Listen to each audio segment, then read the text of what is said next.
Grayson Highlands, 50 miler in the books. Finished third overall, that's right, third overall in like 9 hours, 9-ish minutes according to my watch. Not sure what the official time is, I didn't ask, I just knew I was third and I was happy with that, under my 10-hour mark. So I said, screw it, don't care at the moment. It was like 7,500 feet of gain and descent. I'm in bad shape. I'll explain here, but I'll start with a good first.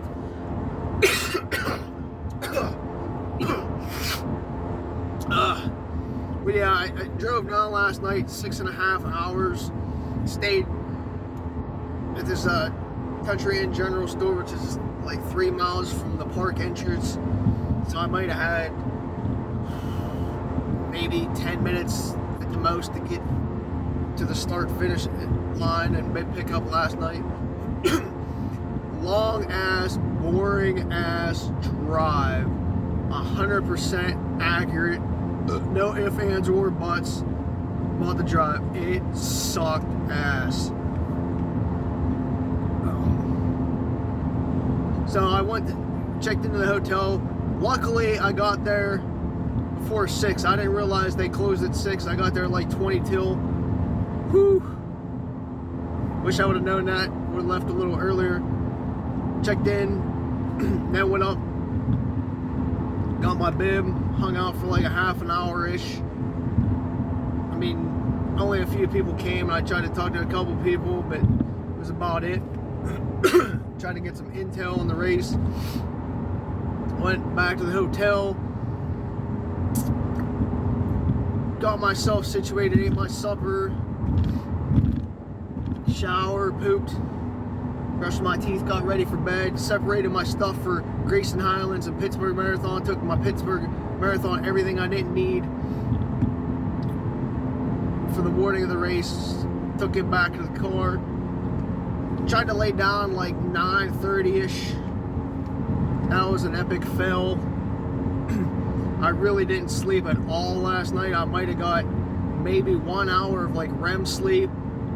My eyes were closed probably 10 o'clock on, but I just could not just fall into that deep sleep. I don't know what it was. I tried everything that I could think of to fall asleep, but it just was not happening, probably because it was a little too early for me and I was wide awake trying to go to sleep. Since I didn't do any exercising yesterday, you know, I still had probably a ton of energy and whatnot, but whatever. The place I stayed was actually really clean and nice. I was very happy, and it was cheap too. I would definitely stay there again. Yeah. So anyway, what time did I wake up? Race was at 5:30. Woke up at 4. My plan was to leave at 4:30, but I don't think I really left till 4:45. I just couldn't get going like I usually do in the morning. Well, see, the room that I got last night was the only one that had a bathroom separate from the room, so I had to like step outside the room and open a door across the hallway for my own little private bathroom. But all the other rooms have bathrooms inside the room. Mine was the only one because I booked it late, but it was still such a clean place and cheap. I was very impressed with it, and the lady was very friendly. Even today when I stopped back and got chocolate milk like I told her I was going to.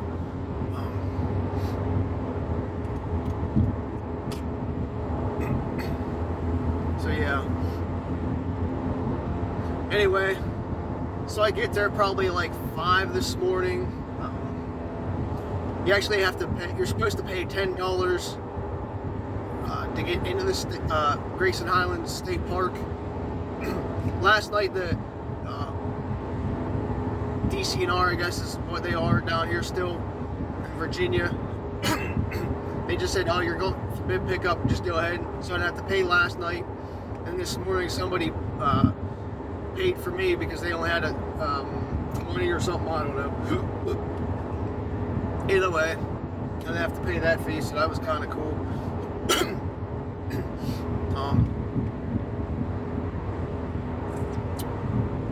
By the time I got ready and put my shoes on, it was probably like 20 after, and Sean started talking pre-race speech. So I had to rush to start. I started filming. I filmed what he said pre-race. Again, my goal was 10 hours, or under. So 9:09, sort of in the middle what I was shooting for. I would have liked to have gotten closer to 8, because that was my projection from Ultra Sunup. But my plan was not to really push myself for the potential to run pit tomorrow, pit marathon.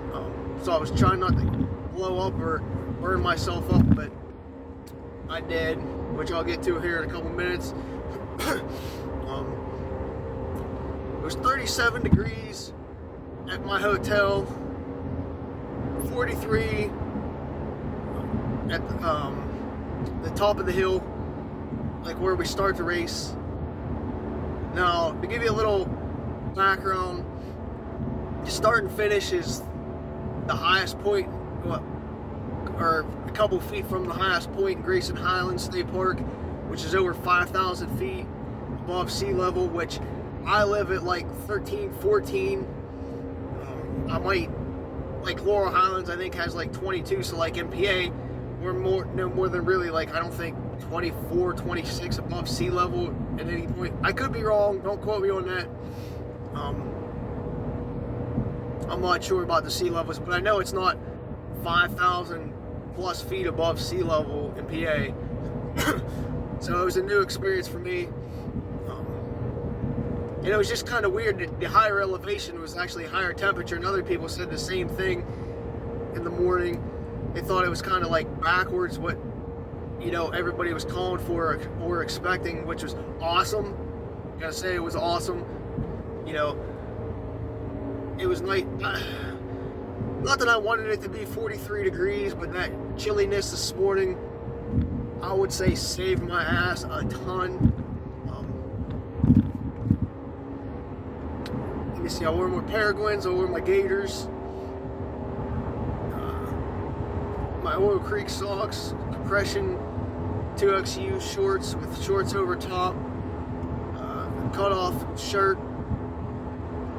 performance shirt, wore my black windbreaker jacket to keep myself warm in the morning, because there was no way I was going to run without it in the morning, as cold as I get so easily.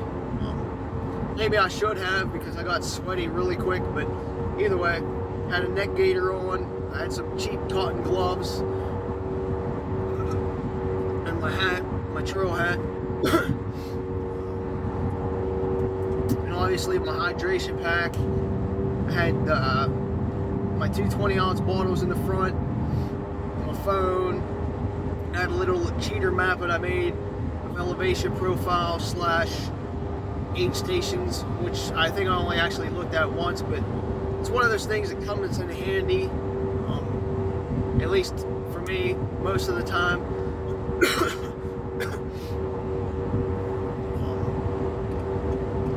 I brought a bunch of noon caffeine tablets for my hydration. What I have, had my iPod in the back. Well, I had to have a headlamp too, because we started at 5:30, so it was dark for like the first hour-ish, maybe a little bit less. We got away with it a little bit more because there was a full moon last night. Maybe that's why I didn't sleep. Who knows? Maybe I wanted to howl it. You know what I mean? Had a honey stinger in my back, a couple wet wipes. I think that's about it on me to start. So I was gonna fill out the field. If you heard heard my other pre-race talk, I probably mentioned it. I was going to see how the field played out and how everybody was going to handle the start. I wasn't going to go out and try to lead the race and burn up. I didn't know the course, and the course is really technical, like right off the bat. So I didn't want to trip and fall and, you know, get pressured with people behind me. So I was letting people dictate the pace early on, which was cool. I think there was like 4 or 5 of us that went out together for probably the first 4 or 5 miles before we separated a little bit. Like, first took off all race. He was just redlining or doing his thing. He was just speeding his way. But me in second, and then a guy who ended up finishing 7th. We ran with each other for like the first 10 off and on.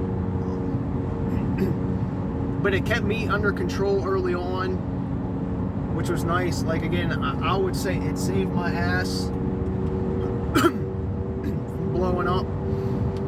Because if I was, you know, by myself early on, and I had a bunch of people in front of me, I probably would have tried to chase or set the pace a little bit and then just blown up. So I played it smart. But a couple miles in, I started getting hot already. Oh, I had arm sleeves on too. I forgot about them. So I figured I could always take my windbreaker off and I'd still have some, you know, like arm sleeve protection where like they would keep my arms warm, but then later on I could take them off and I'd have to worry about having 2 shirts. So I was thinking, my throat and my body's just dying. So to start the race, you do like a quick little, maybe 200 yards at the most, like loop around the visitor center to spread the field out really quick before you hit that technical. Then when we hit the technical for a couple miles, we were bullshitting with each other a little bit. I forget what the hell the trail was called. Either way, it was like a couple mile trail, like we'll say 400 or 500 feet up and down. And then we pop out onto the road coming into the state park, which is like a 3-mile road. When you come into the state park the way I did, it's like all uphill for like 3 miles. So we were like running down most of it before we turned and did some more trails and all that fun stuff. And that's when the race really started. We could see first place like take off. Like we'd get glances of him here and there. But I don't think none of us really cared to even try to track him down. We were just going to run our own races because that guy seemed like he was on a mission to win.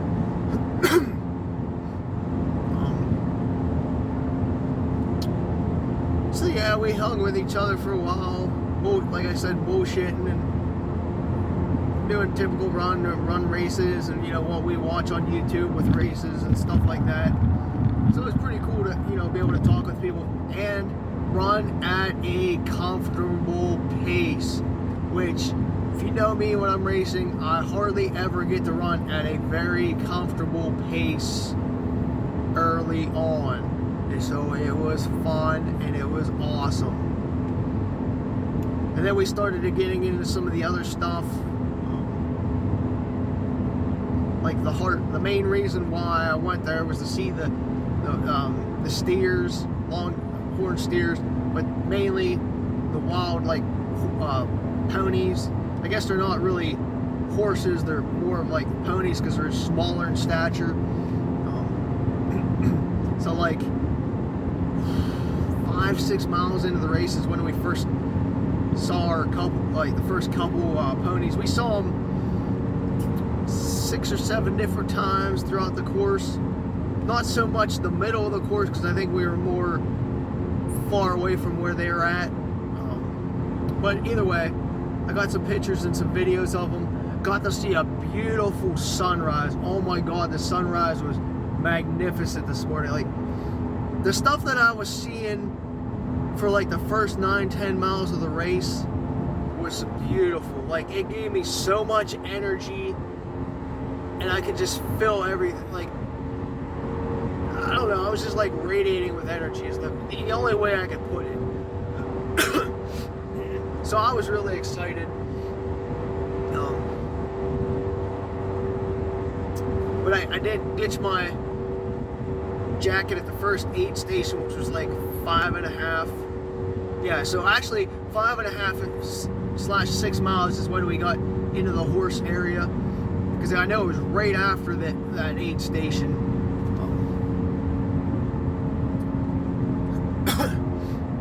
Yeah, now it's coming back to me. Things are gonna come back here and there anyway. So, like, the two guys I was with, the guy who finished second and the guy who was in seventh, like, I would run ahead a little bit, take some pictures, and they'd catch back up and so forth, or they would get ahead of me and I'd run up and catch back up. Like, still running at a comfortable pace early on. I was smart about things. And then my groin area and my quads got like really hot from the compression, because I was starting to heat up a little bit. So I took my shorts off, which had my bib, and I was trying to, I was saving the pins.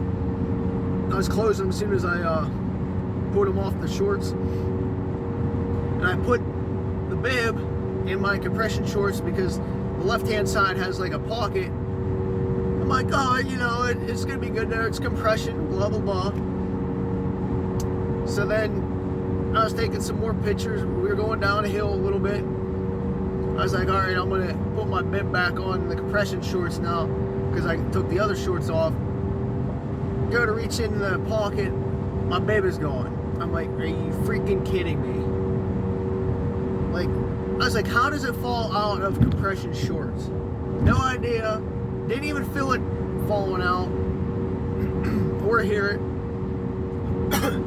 So I freaked out a little bit. The guy who was behind me, I was like, hey, did you see my bib? He's like, I didn't see it, but no, I wouldn't worry about it, because our bibs today weren't chipped. So it's not like it was a big deal, because I knew my number, which was 801. But I didn't want to get DQ'd. I didn't know, because I guess they stressed the numbers like in the rules and whatnot, to have your bib on the front of you. Most people don't pay attention to what their bib number is, which is probably why that's a rule. But I was like, great, when I finished this race and I ended up having a DQ because of it, not having my bib. So I worried about that forever. I was like, all right, we're just gonna let this play out and see how things go, and I'll just be like, hey, Sean, I was like, you can DQ me if you want, I know my number. I was like, it fell, whatever. But later on, there's an aid station, which was it, Foxcatcher or something like that. Some Fox Creek aid station. You pass it twice. On the way out, whatever. It was too early in the race, because I was still on front. But when I came back through it and hit it that second time, whoever, somebody was actually awesome and found it, picked it up, and brought it to that aid station. And I was like, yes! Because I was freaking out, because I was like, great, I'm going to DQ because of it. And plus I was leaving trash on the trail, which I hate when people do it. That leave no trace behind, and there's my bib with my name on it, attached to me, trashing up beautiful park. But anyway, so like the first 10 miles are done.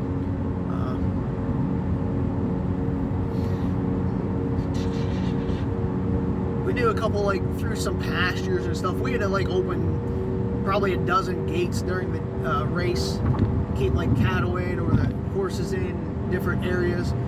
I'm not sure if they actually work or not, but actually took me like 3 gates to figure out how to open it. because I didn't want to like waste time and try to figure it out. So I ended up just climbing over the first couple. Well, this one that we went to right before we hit that Fox Creek aid station the first time, this dude went over he opened it, and then he started going up to the left, and my watch dinged. It was saying off course, and I went like a tenth or so. I was like, hey, I think we're going the wrong way. My watch is saying off course. So we went back to the gate, and here there's a sharp right. I'm like, you gotta be kidding me. You know, it's one of those things that you lose so much, probably lost 3 minutes of time. You don't know how that's gonna affect the rest of your race. Plus it's a mental thing. But then like right after that gate, a couple of tenths, is that first aid station, or that Fox Creek aid station. First time through. There wasn't much food actually set up that first time. But from there, that was like miles 16, 17-ish. One of those two. Oh, I need some drink. Then you go out and do this 12-mile loop, which is the longest stretch between aid stations on the course. They do have like a water drop, like 3 miles in, but that's it, just gallon jugs.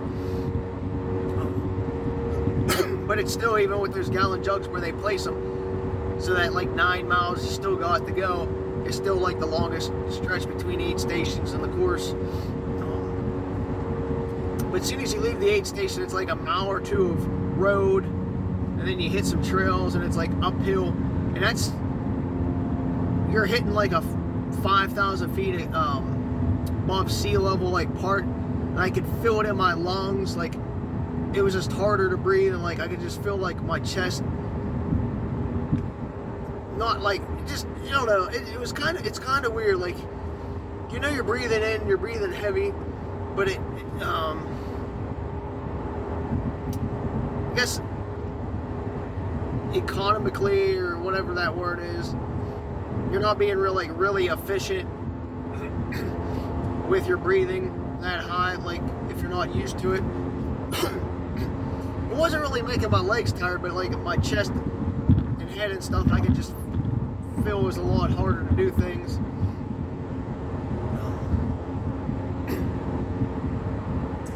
Then we came back down, blah blah blah, did like a 4-mile stretch, 3-mile stretch of downhill. Some of it was road, some of it was like trail. I took some clips and vids and that. I was just like, oh, this sucks. I caught second place a couple times in my view, because he took off a little bit after that aid station. I actually thought he was behind me, because I didn't see him on some of the longer stretches. So I was just like, he must have went to the bathroom or something, you know, and he's behind me.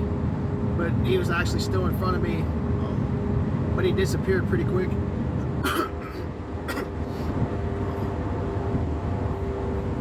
Then we come back down into some flatter, like before that Fox Creek aid station the second time. And it was like a flatter part. I think it was part of the AT. We were on the AT probably a half dozen times today. Don't ask me exactly what sections or whatever, but I know we were on it a few times.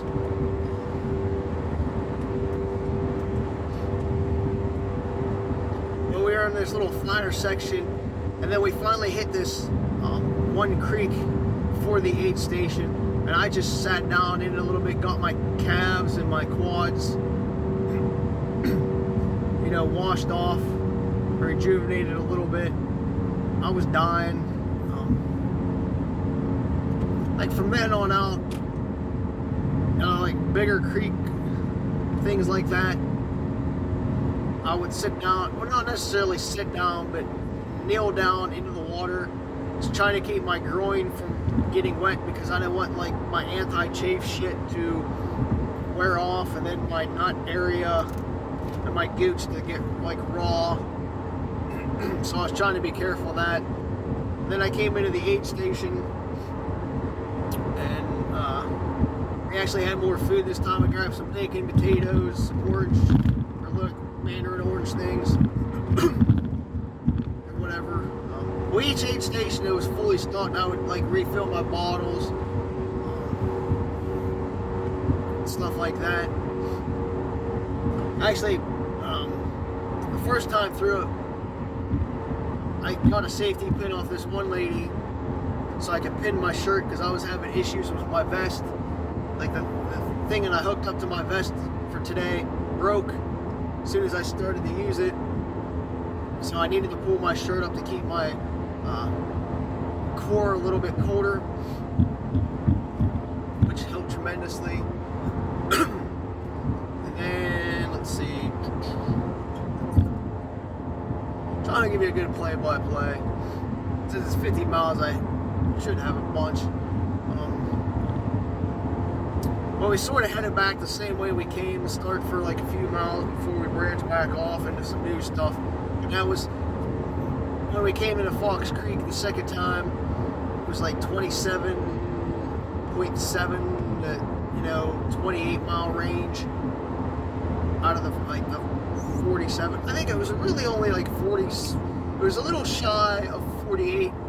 Like my GPS rang up, so I had like 20 miles to go. But I knew it was getting hot, and I was feeling the heat too as well, because it did get up to like I said, like 70 today.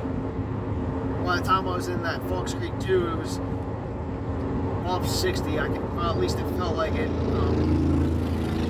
As you can see now, I'm a little red. You can see, I don't know if you can see it pretty good, like the different coloration. That's just from my vest rubbing raw.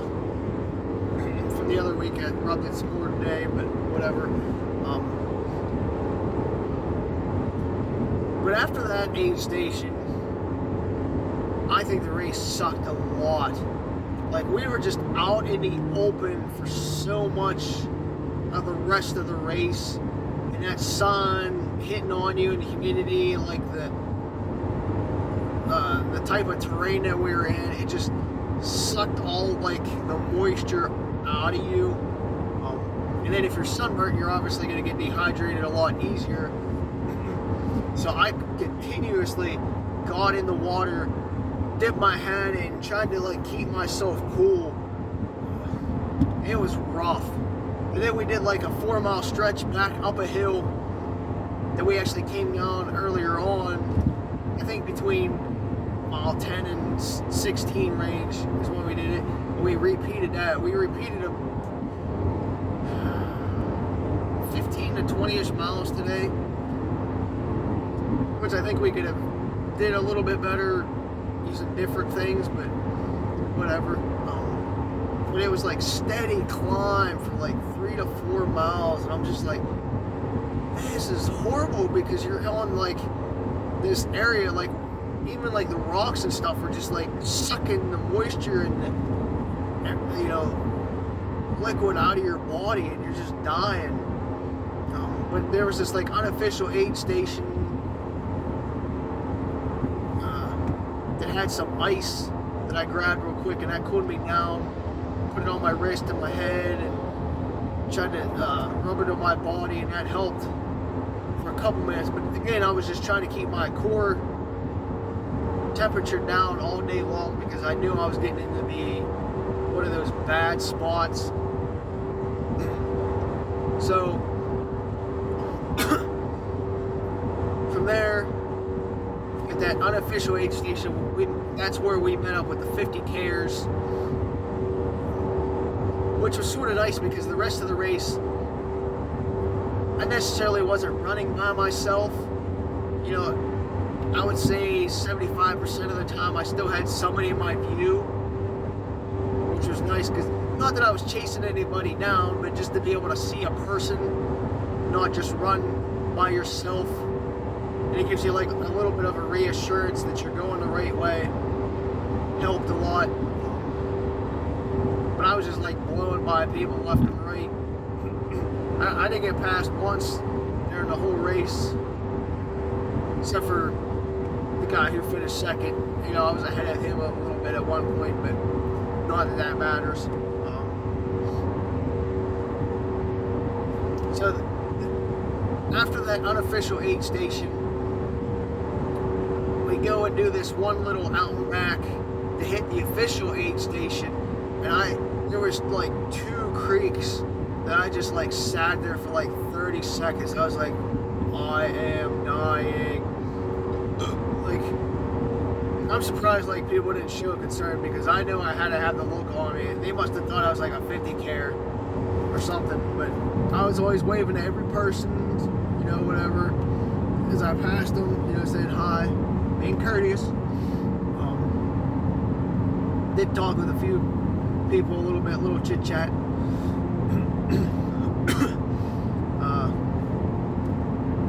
Trying to think here.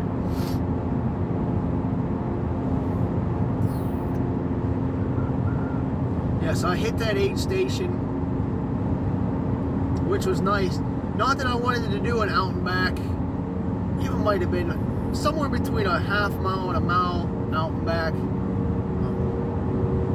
Not that I wanted to do that, but it gave me an idea of where I stood at the time, which is what I wanted, because I wanted to see if I could pull back at all, or somebody was on my ass, you know, that type of thing that I'm always trying to figure out mid-race.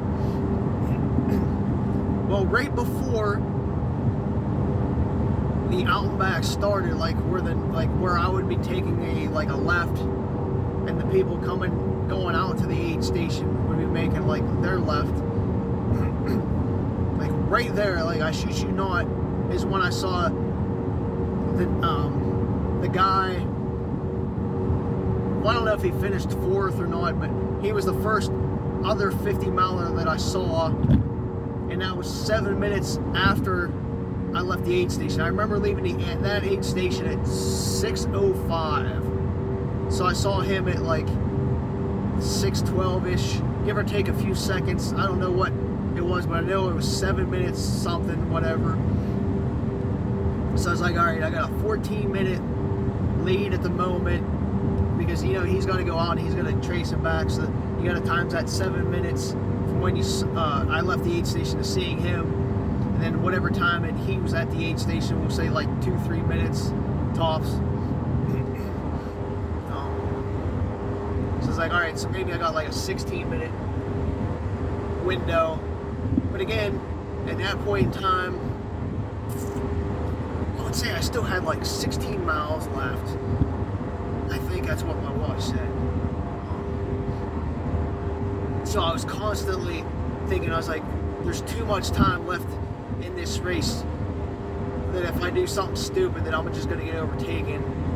And I just kept pushing and pushing a little bit, not redlining, but like trying to run some more of the hills that I probably would have liked to, and even some of the downhills.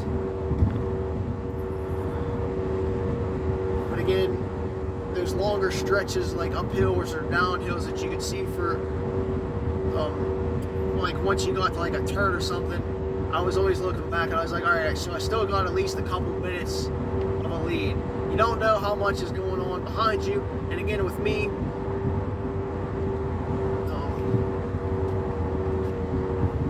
dipping in the creek all the time, you really don't know. I gotta pay a toll here.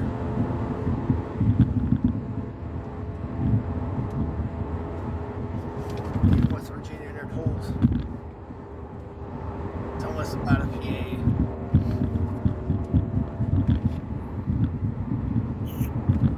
Just give me a second here, then I'll continue on.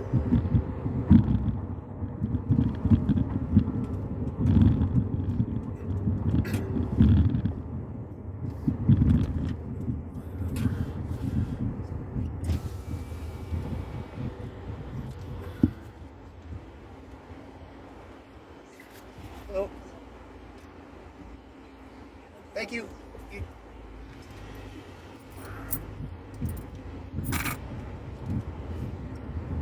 Got another toll coming up here a little bit. That was $4.25. Ooh. But like I was saying, is I would, like the longer stretches that I could see, I was looking back, and then I would, you know, justify that I had at least a couple minutes still of time. But the guy was using poles when I saw him, or he had poles in his hand, so I was like, all right, his legs are going to be a little bit fresher, like for the hills coming up, because I still had like 2,300 feet-ish plus of climbing to go. I was like, well, if he's got poles, he's going to be able to climb up these hills a lot easier than I'm going to be without poles. So that was definitely a concern. But, yeah. Luckily, that didn't happen. I have to look and see how much time I was ahead of fourth. It's kind of interesting to see how much I could have taken more of time, but not that I necessarily wanted to. But whatever. Ooh, I'm gonna burp here.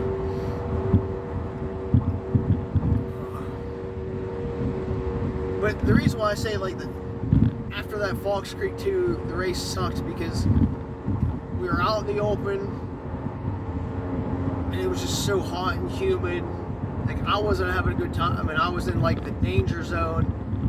I knew I was in bad shape. Like I was just on that verge of like heat exhaustion, heat stroke, dehydration, or whatever was going on in my body. I was on that brink of pushing I was riding that edge, and it just seemed like right as I was getting ready to hit that edge and fall off that cliff, I'd find some water and I'd be able to splash it on me and bring myself down just enough to make it to the next time. So I'm thankful that it rained like this week down this way, because it had the water flowing a lot. But we were tramping through a bunch of like water crossings. Some of it was deeper, like ankle deep, nothing waist deep, but then there was some that was just like puddling and coming across. So I am thankful for that there was a ton of water on the course, because I definitely would not have made it without it. I would have had to like walk or stop for a while, maybe take a nap just to recoup enough to make it to the finish line. Then I would have been over my 10-hour goal for sure. But it just got to a point where it's just like, all right, can we just not do some of this like crappy trail? I guess we had to, and we did. Why am I dying? So we did that. And when there was another couple uphills and long down hills.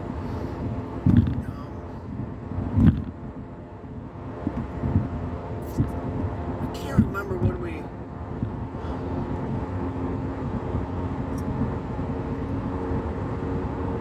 I know at one point we were running around like a creek with like a bunch of like waterfall features to our left. All right, that was. Let's see. Let me count the aid stations. That would have been like the third from the last aid station. Oh, that would have been the camp store aid station. I'm thinking of. Like, that was like mile 40-ish. And I was just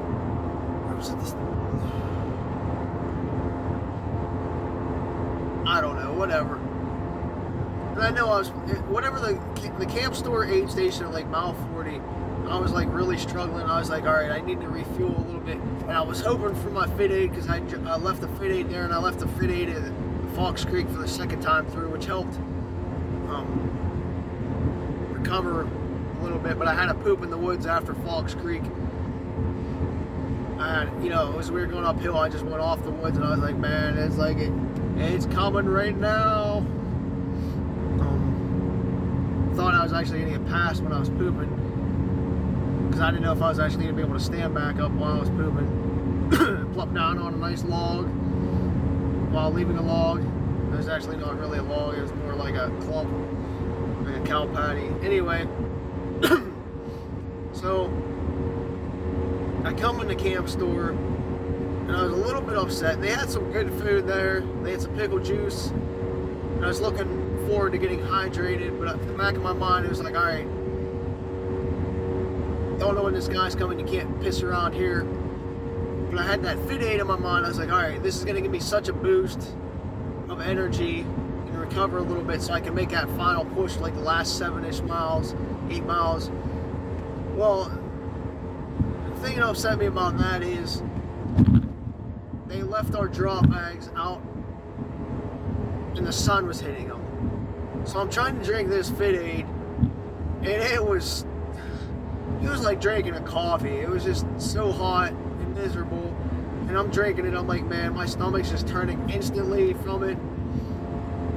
And I'm just like, I dumped like half of it out because I was like, I just can't drink this. It's like, and so that was kind of upsetting. Because I was looking forward to that and I needed that. And I just plugged along a little bit.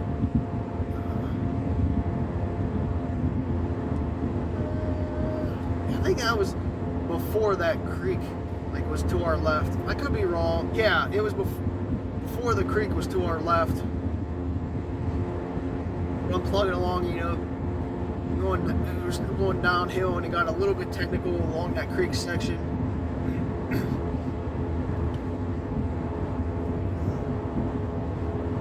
But it slowed me down a little bit. And then, because I was looking at my watch,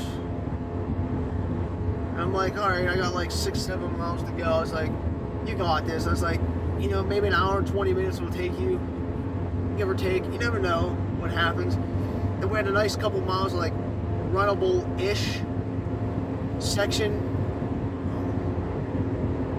So that was pretty cool. Banked some time there. Put some sunglasses on here.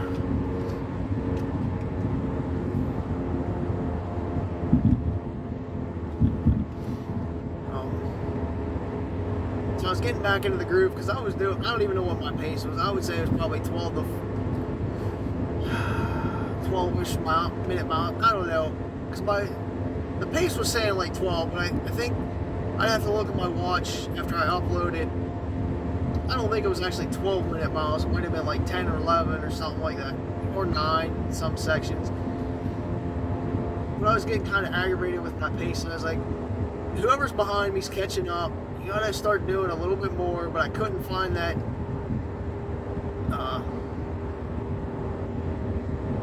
edge to push a little bit more. Because again, I was riding that edge of like brink of heat stroke or heat exhaustion, so I couldn't really do much about it. Plus I didn't want to blow up with 6-7 miles to go, since I knew I was in 3rd place at the time.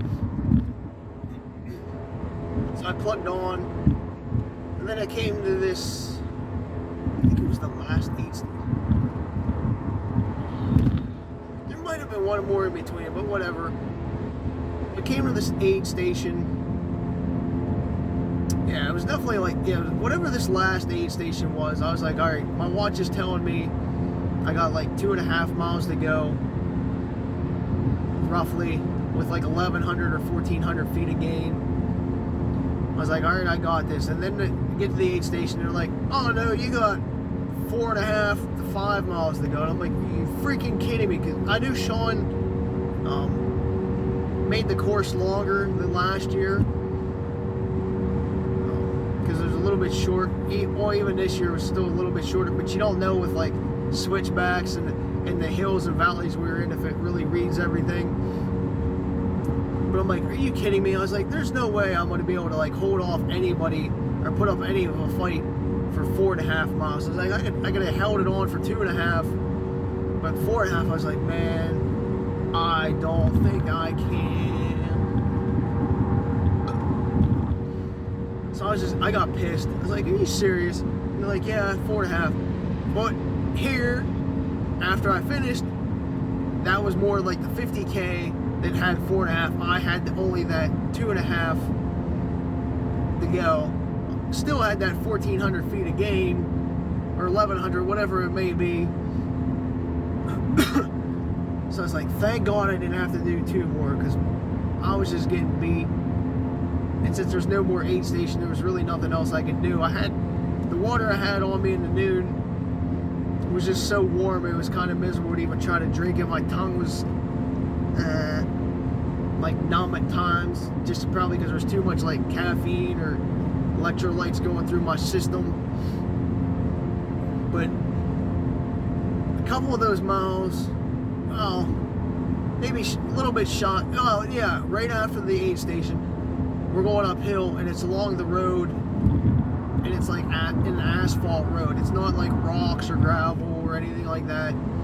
It's like asphalty road, and I'm like, this is killing my legs. So I tried to get on the brim, because there was a nice shoulder at some points there wasn't.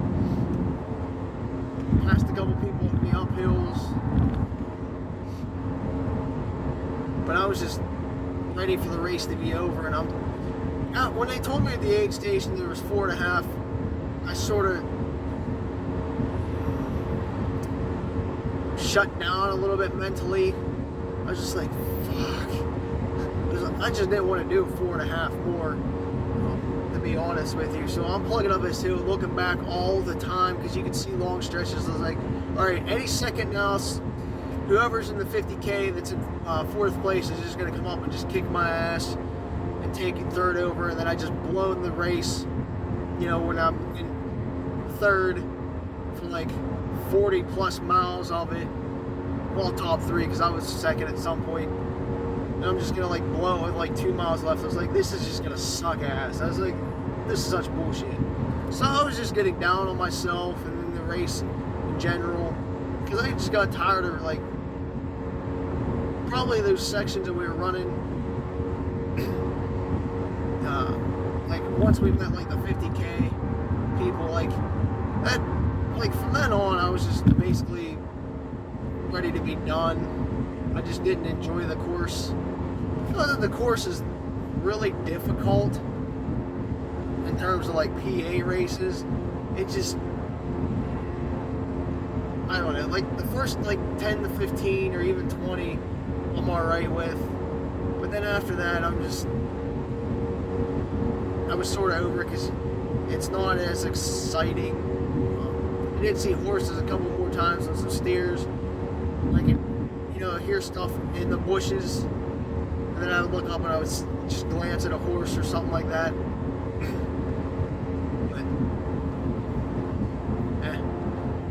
But, I guess I was just ready to be done, because I knew I was having a bad day, and I just kept looking at my watch, looking at how much mileage left, looking at the climbs, trying to figure out what I could do to survive.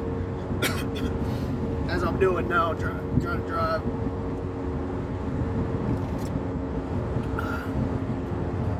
So we probably do like whatever 1,000 feet along the road, like the asphalty portion. Actually, I had to poop again. I was like, if I have to do, you know, I think at that point it was like,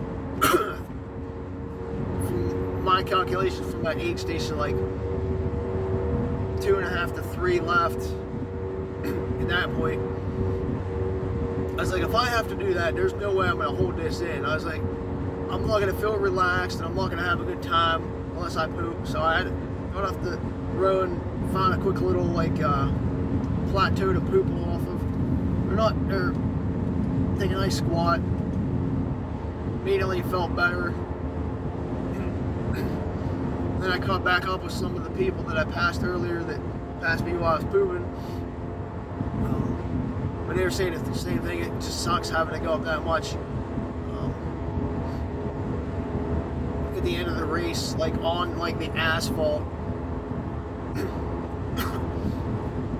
it just like kills your legs, because you know you're wearing trail shoes and you don't give no give on that asphalt in trail shoes. It just eats your feet up really bad. So there's that. Then we turned into the woods for like, I think I had 7 tenths left, according to my watch, to do with like 333, I think is what it was, feet of gain. Plus that 2 miles that I was thinking in the back of my head that I still had to do on top of that. I was like, this just sucks. Because now we're on trail and we're going up like an incline, where you, like, at that point in the race, you're not running it. There's no, like, you're going to power hike it, but you're not going to be able to run it. Unless you're like Zach Miller or somebody like that caliber. Because Zach just never quits. But I'm just like, this just sucks. It's like, all right, I'm going to do this, then we're going to do 2 more miles.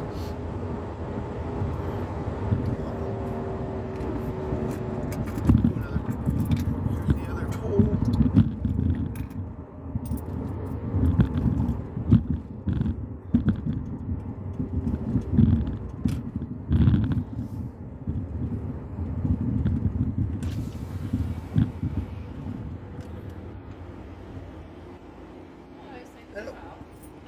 Thank you.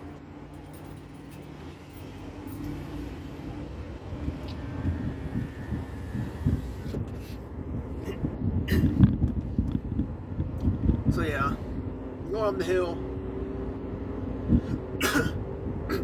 My watch is saying, all right, like 2 tenths or 3 tenths left. I'm like, oh, please, just please let me be done after this 3 tenths. I was like, hopefully it's just a 50K, because I knew 100% they still had to do more after the 50 miler finished. I was like, please let the aid station have been wrong. I was like, just please let me be able to be finished. And I start seeing like people come into view and cheering. I'm like, oh, please. And then as I'm coming in, because it's like a sharp left to finish. But if you're doing the 50K and you're doing that extra like 2 miles, you have to go straight a little bit, make like a lollipop, and come back in. And I asked this woman, I was like, what do I do? I was like, I'm a 50 miler. Do I have to do that? And they're like, no, you can finish. They're like, you're in third. I'm like, yes, I am. I was like, woo! This is like up by the visitor center at Grayson, Highlands State Park. We started the race like the road like right below the visitor center. We ran like that little loop up around at the, like, finished not at the beginning, but like we finished at the visitor center. I'm like, oh, thank God. I was like, oh, I'm done. So I came in, as I was coming in, I did the shark pose and got my medal, and I got this cool plaque slate thing in the back seat. I was just so relieved because I knew I was done. You see some of the look on people's faces, like in the 50K, having to do that extra loop after running that like 1,400 feet of gain or whatever. It's just like a defeated look, and I understand where they're coming from. So then I got somebody to take some pictures real quick, and I was like, "Where's Sean?" I was like, I told him out here I was coming for it, but I guess he left.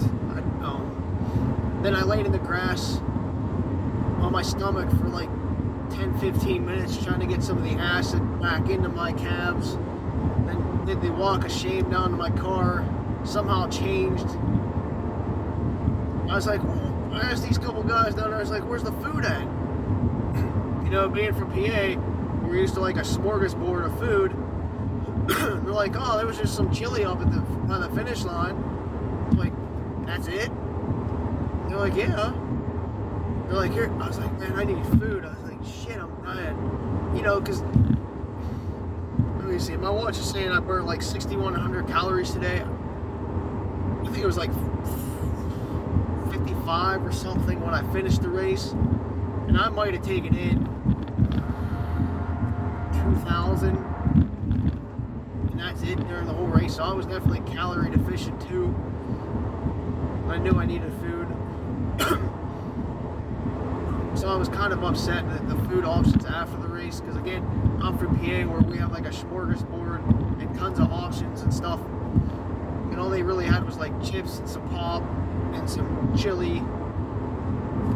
I took some pictures of it. I was just like, really? That's it? And even some of the aid stations today, I was definitely upset with the options, and I've been with the options all race season long at all races. I was like, I understand prices have gotten high,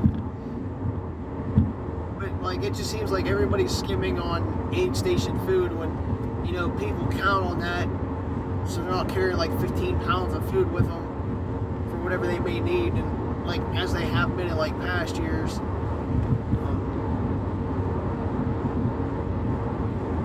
So I don't know. Hopefully it gets all straightened out here soon.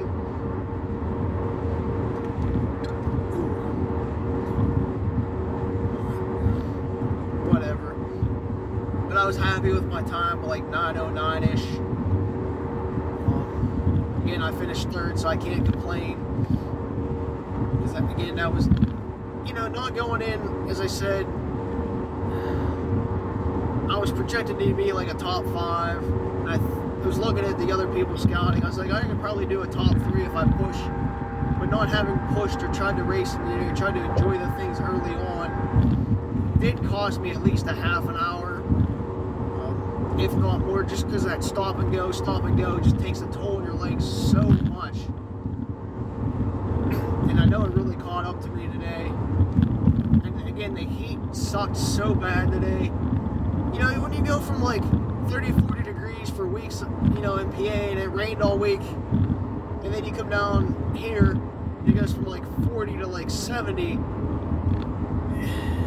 and I got like sunburnt to boot. You're out in the wide open, and the humidity and stuff is just sucking the moisture off you. It kills you, and there's no other explanation about it. Like, your body just can't adjust to it. And I think the couple guys that were ahead, I knew second place was like North Carolina or something, so he might be used to the heat. I don't know about the first place guy, but I'm guessing he's probably from the south as well. They're probably used to the heat, so it didn't bother them like it would have me, you know, coming from like a cold climate and then just getting literally smacked in the mouth with heat today.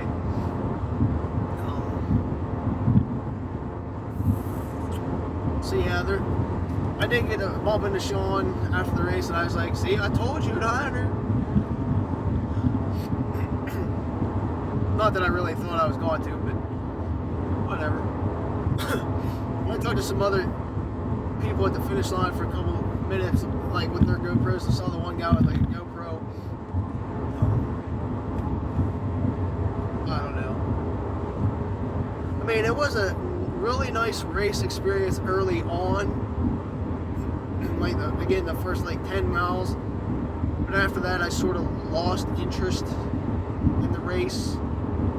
Just things didn't seem as nice after 10 miles, and just like all the water on the course and the humidity and the heat.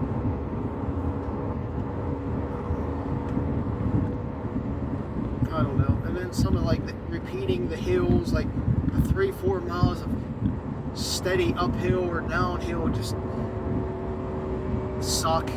I'd rather, you know, give me 1,500 feet or 2,000 feet of gain at like a mile instead of stretching it out over like 3 or 4 miles. It just, that steadiness just beats my body up tremendously, so I really don't enjoy it too much.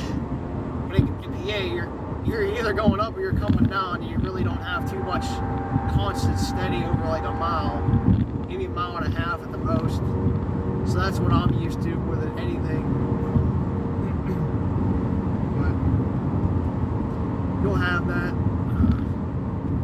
Took my shoes off. My feet are all wrinkly, really bad, like deep wrinkle, because I ran in water for like 6-7 hours today, at least, if not 8 of the 9 hours.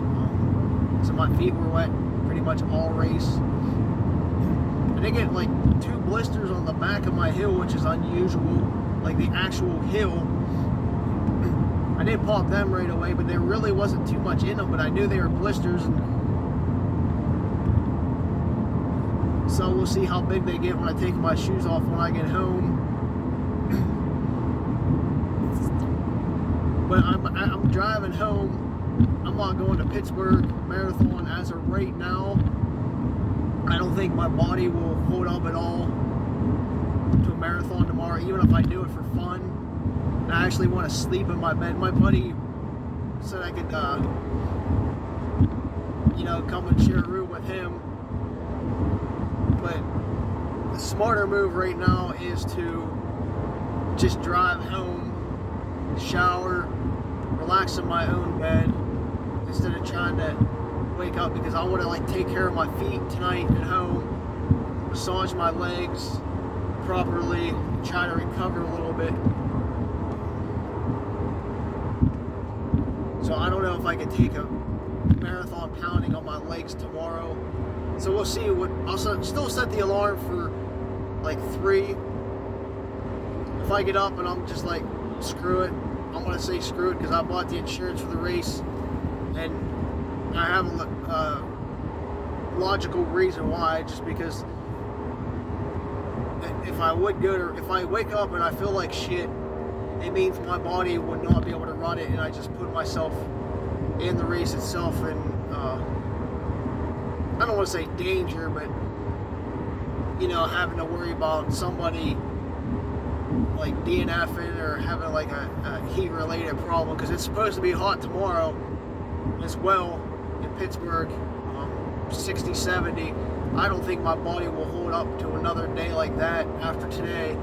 It'll just probably put me down for the count, and I really don't want to do that in Pittsburgh in front of a bunch of people,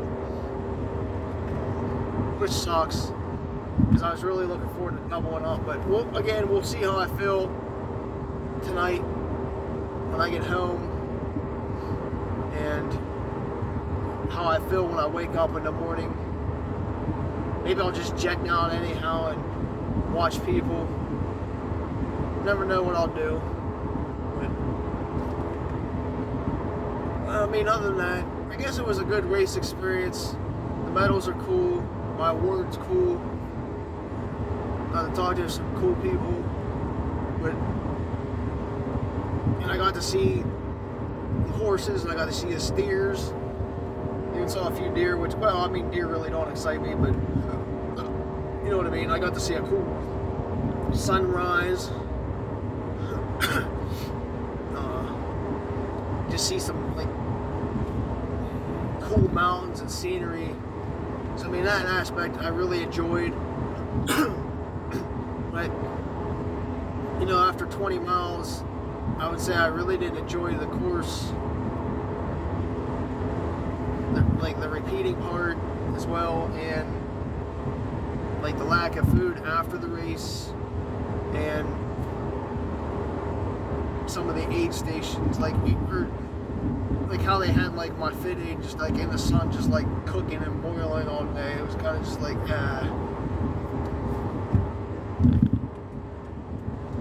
But I understand the food, because they're not from the area, but it's kind of hard to plan for that sort of thing.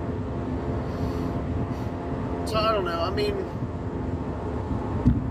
If a group of people wanted to go back down, I'd probably go. I don't think I would do the 50. I would definitely, I would, as of right now, I wouldn't do the 50 miler. Maybe the 50K. But for me to drive 6.5 hours to do the 8 mile or the half marathon, that'd be kind of pushing it for me. So I doubt I would do one of those two. So if I go back, it would have to be the 50K. But they only have the 50 mile and 50K on Saturday, and then I think the half and the 8 miles on Sunday. Even though that might work better with my schedule, we're doing it on one of those on the Sunday. I just don't think it'd be worth driving that far for an 8 mile or 13 mile unless there's a really big group of us going, and somebody might be driving, because I don't want to drive 6.5 hours just for that distance. But we'll see. Did get a couple stickers, got a shirt, took a couple pictures for like with the rum bumps on.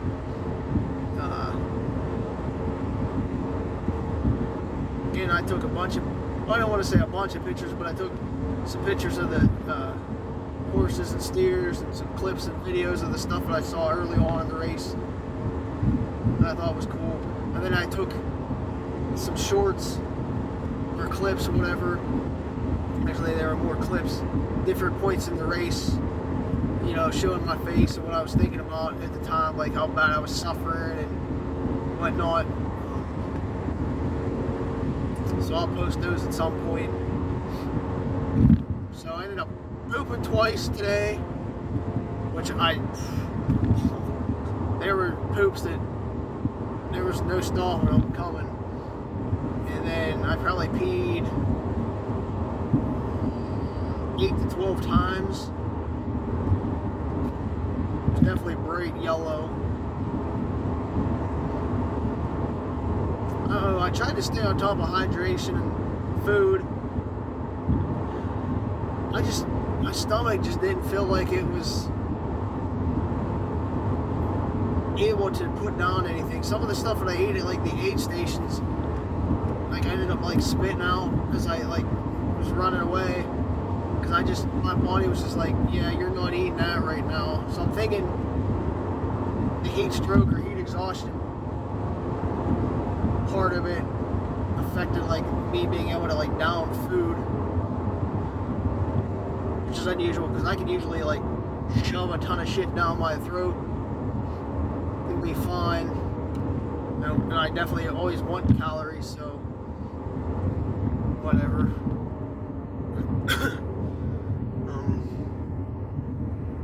Still like 3 hours from home. I did stop at McDonald's. I got myself a Big Mac.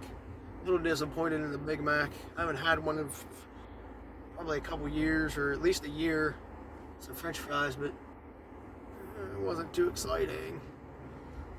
So I'm hoping to drive straight through and not get gas. I'll get gas tomorrow, even if I got like down to like 40 miles left. Trying to get home as quick as possible. I guess that's my full race recap. It's pretty long. It's an hour and like 7 minutes at the moment, but that pretty much touches the whole race, everything that went on, my thought process or whatever. You can just hear it in my voice. It's gone. I was having a hard time saying, you know, hi, or, you know, say good job to people. Like, it was just such hoarse, not the horses from the race, but like my voice was just so hoarse and dry and like hard to speak because I was in such bad shape.